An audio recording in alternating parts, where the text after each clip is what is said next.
keynote speaker. He is a member of parliament for the Damango constituency in the Savannah region. He graduated from the Kwame Nkrumah University of Science and Technology with a Bachelor of Science degree in physics, with specialization in biomedical physics. His intellectual traits and political aspirations led him to enroll to be trained as a lawyer. And I must say that he is a lawyer of 12 years plus experience at the bar. A goal he accomplished successfully. He was called to the Ghana bar, as I've indicated, in 2012, and has since been a qualified barrister and solicitor of the Supreme Court of Ghana. He has a master's degree in law, LLM, in alternative dispute resolution, ADR, from the Faculty of Law, University of Ghana. In 2017, President Nana Addo Dankwa Akufo-Addo appointed him as the Deputy Chief of Staff in charge of operations at the Office of the President at the age of 33, the youngest in the history of this country to occupy such a position. He has assumed positions as Caretaker Minister of Trade and Industry on 16 January 2023 and has done that. And currently, as we speak, he is a Caretaker Minister for the Ministry of Energy. Ladies and gentlemen, help me welcome the Minister of Lands and Natural Resources, Honorable Samuel Abu Jinapor. Please give it up to him. Professor Chairman, members of the Council of the University of Mines and Technology, UMaT, Chief Executive Officers, Principals, Deans, Directors, Heads of Departments, and faculty members, captains of the mining industry, our revered chiefs, small-scale miners, my friends, students, distinguished guests, ladies and gentlemen. I bring you warm greetings from the Vice President of the Republic, His Excellency Dr. Mahamudu Bawumia, who would have been so pleased to be here with you this morning, but for circumstances beyond his control. Distinguished guests, on behalf of His Excellency the Vice President, I thank and commend the University for Mines and Technology, UMaT, under the leadership of its highly respected Vice Chancellor, Professor Richard Amankwa, for instituting this biennial international conference on minerals and mining. Indeed, since the early 1960s, this school, located in this historic mining town of Tarkwa, has contributed significantly to the development of mining in our country and has trained many mining professionals who are holding strategic positions across the world. This international conference, which we open its 8th edition this morning, and which seeks to present new developments as well as exchange experiences and practices in mining, is testament to the university's commitment to promoting a sustainable mining industry in Ghana and beyond. Not only does this accord with the aims and objectives of the university, it also advances government's commitment of using mining as a catalyst for sustainable development. The theme chosen for this conference, quote, "Innovation in mining and mineral processing, expanding the frontiers of mining technology," end quote, therefore couldn't have been more apt. It underscores a critical role that innovation plays in shaping the future of our mining industry. Professor Chairman, distinguished guests, colleagues, students, the world's resources have come under severe stress due to rapid population growth and urbanization, increasing agricultural production, and incipient demand for raw materials to meet the needs of our modern-day sophisticated lifestyles, and climate change. The demand for raw materials globally is said to have doubled in the last 20 years. This increasing demand for resources is also contributing to the climate crisis, thereby worsening the pressures on these resources, causing a form of vicious cycle between climate change and resources. Governments across the world are therefore taking measures to address these emerging challenges and improve the sustainability of land and the resource they provide. The landscape of the mining industry, in particular, is evolving rapidly, and Ghana must position herself strategically to harness the opportunities presented by this dynamic sector. We must therefore continue to develop innovative measures that will promote sustainable mining practices while protecting our environment and contributing to national development. The miners' creed says, and I quote, "If you can't grow it, you have to mine it," end quote. This requires that we develop appropriate technologies for mining to ensure that mining contributes meaningfully to national development. Ladies and gentlemen, our country has a long history of mining. Indeed, between the years 1493 and 1600, Ghana accounted for as much as 30% of global gold outputs. And today, we are the leading producer of gold in Africa, alongside substantial production of other minerals like bauxite, manganese, and diamond. But we cannot reap the full benefits of these minerals and other mineral endowments if we fail to develop the right tools and technologies through innovation. It is by harnessing the power of innovation that we can maximize efficiency, reduce waste, and create a knowledge-driven mining sector. It is by the power of technology that we can address the historical, environmental, and social challenges associated with mining, promote energy efficiency, and build a circular economy. And it is through innovation that we can increase production and add more value to the minerals we produce. This conference creates a unique platform for us to examine some of the most important issues in the mining industry, particularly the role of technology and innovation in building a green, sustainable, and safe mining industry.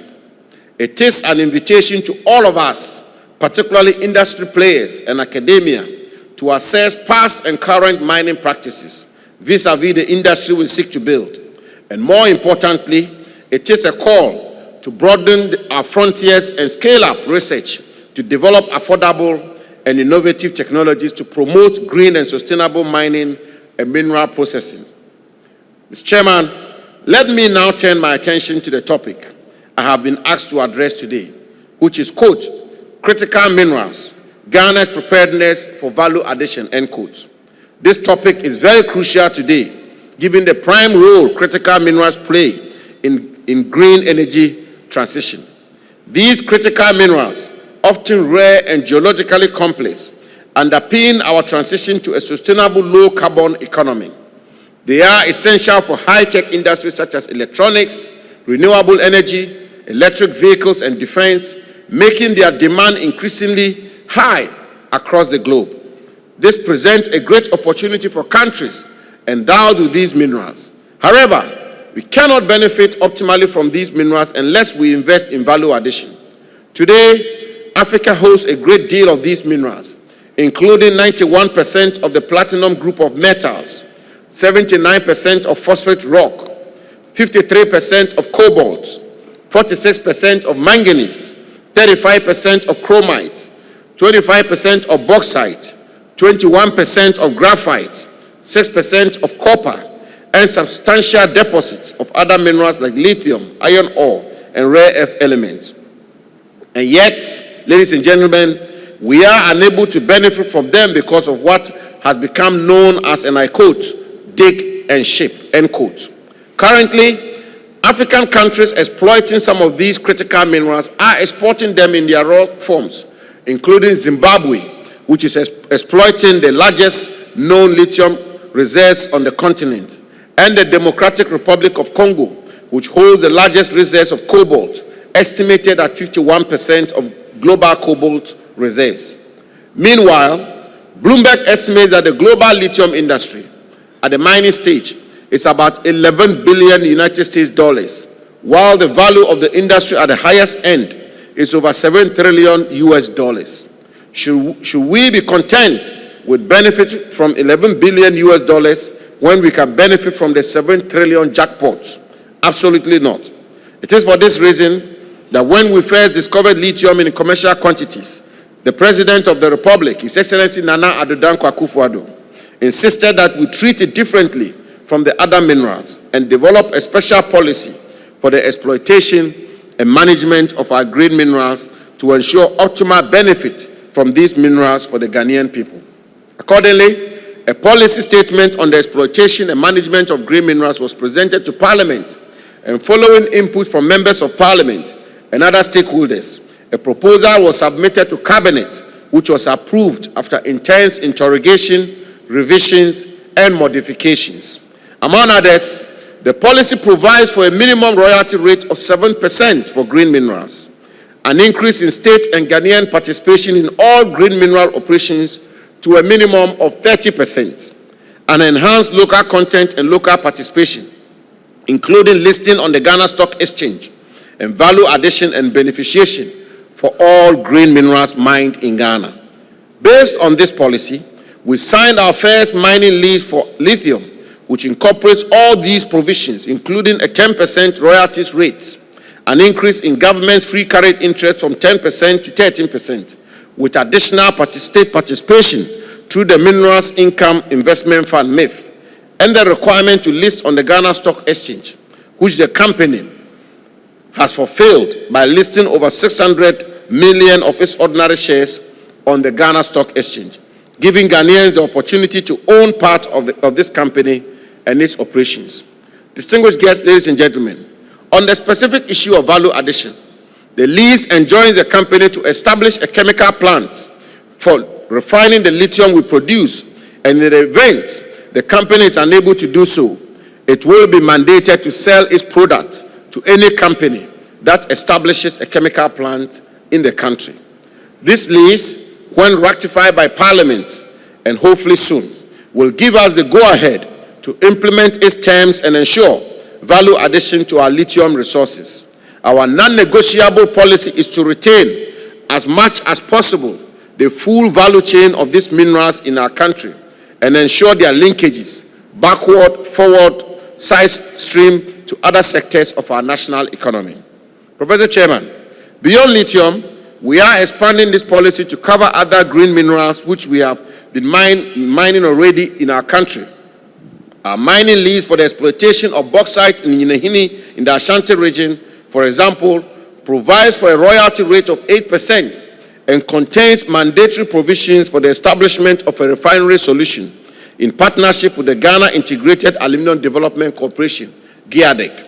Indeed, we are in the final stages of laying before Parliament a legislative instrument pursuant to Section 28 of the Ghana Integrated Aluminium Development Corporation Act 2018, Act 976, to restrict the export of bauxite in its raw state. Hopefully, this instrument will be passed before the tenure of the current Parliament ends on 6th January 2025. We have also concluded negotiations with the majority shareholder of Ghana Manganese Company, and very soon, His Excellency the President of the Republic will cut short for work to commence on a $450 million United States dollars manganese refinery at Nsuta. This refinery will upgrade the quality of our manganese from the current 27% to about 40%, leading to the production and export of various refined products, including grade manganese, one of the key components for the production of batteries for electric vehicles and energy storage systems. Professor Chairman, distinguished guests, what I have said so far clearly demonstrates government's preparedness for value addition to critical minerals produced in the country. This, we believe, will result in economic diversification and job creation and position our country to leverage on her mineral wealth to drive industrialization and enhance our competitiveness on the global stage. To achieve this, certain fundamentals are sine qua non. First, we must invest in a comprehensive geological investigation to identify and adequately quantify our critical mineral resources as a basis for a diversified and information-based mining sector. We must invest in infrastructure, technology, and human capital to support the development of a robust mineral value chain. Institutions such as the University of Mines and Technology should continue to promote research and development and institute appropriate skills and training interventions to produce the requisite capacities and facilities necessary to build and manage processing plants to add value to the critical minerals we produce. We must train people to require the necessary expertise and the wherewithal to add value to our minerals locally. And we must develop innovations that make value addition to these minerals more cost-effective, efficient, and easy. Today, for example, we are told that only China has an end-to-end lithium battery industry, with advanced mining countries like Australia, which accounts for over 43% of global lithium production, exporting over 90% of their lithium spodumene to China. This, obviously, brings to the fore the challenges with value addition. But we are poised to retain, as much as practical, a significant amount of the value in our country to ensure that we construct linkages to other sectors of our national economy. Government has already put in place a policy and regulatory framework to incentivize and support investment in value-added activities.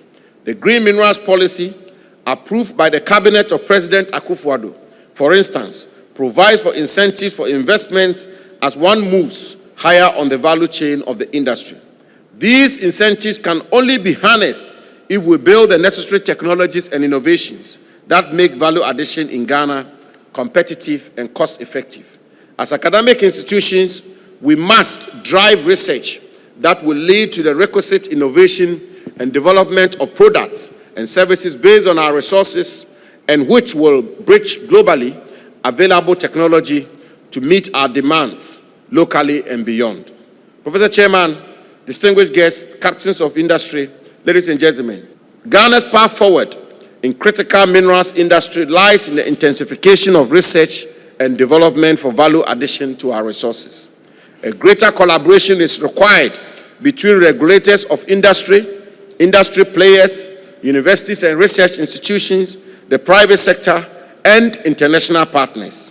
Adding value to our critical minerals is not just desirable, but crucial to reaping their full benefit for national development. These minerals are not just commodities, but enablers of progress. Prioritizing their value addition will enhance our competitiveness in the mining industry and contribute significantly to socio-economic development and unleash the much-desired prosperity for the mass of our people. Government, obviously, cannot do it alone. Public-private partnership is therefore crucial to drive investment in smelting, refining, and manufacturing. Let this conference, therefore, serve as a renewal of the commitment of all stakeholders in the mining industry to work together towards realizing Ghana's potential as the hub of mineral processing and beneficiation. Ghana is indeed prepared for value addition for our critical minerals, and this preparedness rests on collaboration, innovation, and sustainable practices. Let us therefore work together to unlock the full potential of our mineral wealth, ensuring prosperity for all Ghanaians. On this note, Professor Chairman, ladies and gentlemen, on behalf of the Vice President of the Republic, His Excellency Dr. Mahamudu Bawumia, I declare this 8th UMaT Biennial International Mining and Mineral Conference under the theme, quote, Innovations in Mining and Mineral Processing, Expanding the Frontiers of Mining Technology, end quote, duly opened. I wish you fruitful discussions and look forward to the outcome of this conference. I thank you very much for your attention. Please give it up, give it up, give it up to the minister.